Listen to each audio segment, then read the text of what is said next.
Hello मित्रांनो, नमस्कार. आजच्या या कथेमध्ये आपले सर्वांचे स्वागत आहे.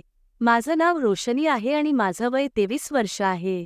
मी एक सुंदर, विवाहित तरुण महिला आहे. माझा फिगर खूप आकर्षक आहे, जो कोणी पाहतो तो माझ्याकडे पाहतच राहतो. माझा रंग दुधासारखा गोरा आहे आणि माझं शरीर जणू संगमरवरी मूर्तीप्रमाणे कोरलेलं आहे. माझं लग्न होऊन 9 वर्ष झाली आहेत आणि मला एक मुलगी आहे, जी आता 9 महिन्यांची आहे. जेव्हा ती फक्त 3 महिन्यांची होती, तेव्हा माझ्या नवऱ्याची बदली परदेशात झाली. कारण त्याचं काम आंतरराष्ट्रीय स्वरूपाचं आहे, त्यामुळे तो कुटुंबाला सोबत घेऊन जाऊ शकत नव्हता. त्यांना दरवर्षी एका महिन्यासाठी भारतात येण्याची परवानगी होती. परदेशात जाणं त्यांची मजबुरी होती. त्यामुळे त्यांनी मला आणि 3 महिन्यांच्या माझ्या मुलीला एकटं सोडून जावं लागलं.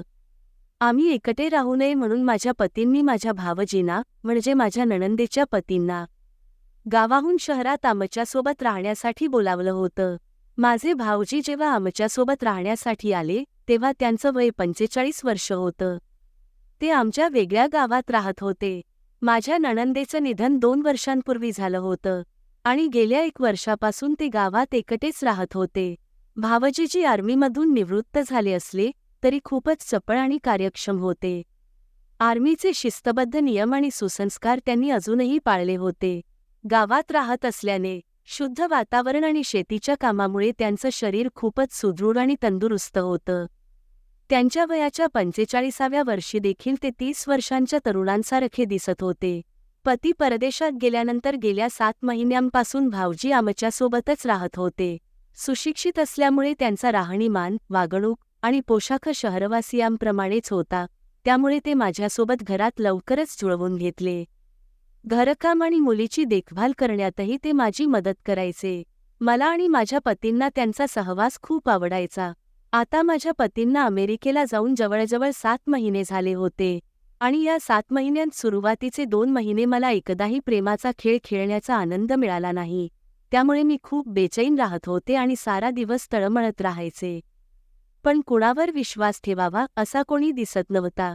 मात्र 5 महिन्यांनंतर मला अचानकच एक असा प्रसंग मिळाला, ज्यामुळे मला आयुष्यात मोठा आनंद मिळाला आणि तो आनंद आजपर्यंत सुरू आहे. तो दिवस होता जेव्हा मी घराची साफसफाई करताना भावजीच्या खोलीत गेले. तिथे जाऊन पाहिले तर भावजीची खोलीत नव्हते. मला काहीच समजलं नाही की ते कुठे गेले असतील. त्यामुळे मी इकडे तिकडे शोधायला लागले. तेवढ्यात मला त्यांच्या बाथरूममधली लाईट चालू दिसली. उत्सुकतेने मी उठले आणि पाहायला गेले. तेथे मी पाहिले की बाथरूमचा दरवाजा किंचितसा उघडलेला होता आणि आतून काही विचित्र आवाज येत होते. मी ते ऐकून घाबरले आणि वाटलं की कदाचित भावजीजींची तब्येत बिघडली असावी किंवा त्यांना काही त्रास होत असावा. मी घाबरतच बाथरूमचा दरवाजा हळूच उघडला आणि आत डोकावून पाहिले. आतलं दृश्य पाहून माझे तर अक्षरशः होश उडाले. भावजीजी त्यांच्या अवजाराची खूप शांतपणे मालिश करत होते. मी अजून स्वतःला सावरत होते तोच पाहिलं की भावजीजी जोरजोराने सुस्कारे सोडत होते.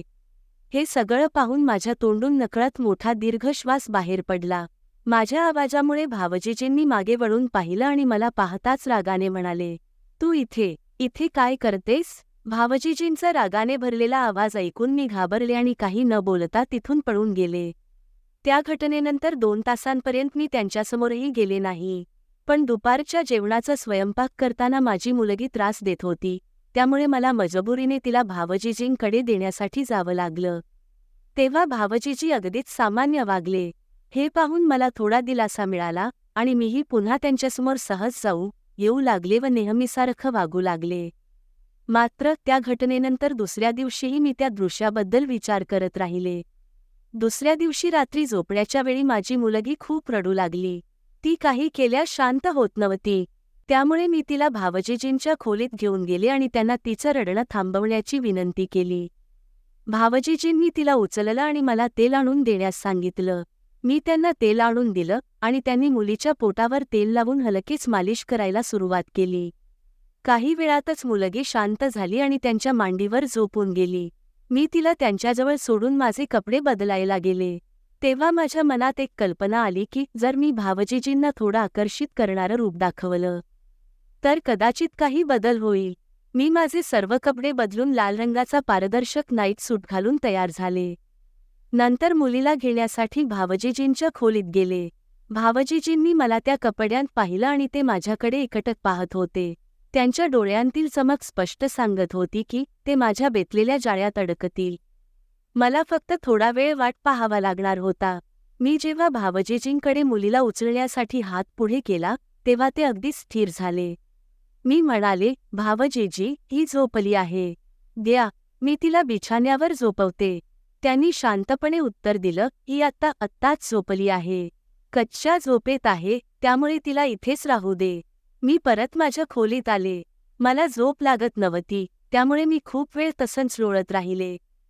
तेव्हा मला आठवलं की मी मुलीला दूध दिलं नाही. मी उठले आणि भावजीजींच्या खोलीत गेले. तिथे पाहिलं तर तेही झोपलेले होते. माझ्या मनात विचार आला की मीही इथेच झोपावं, कारण मुलगीही याच खोलीत झोपली होती.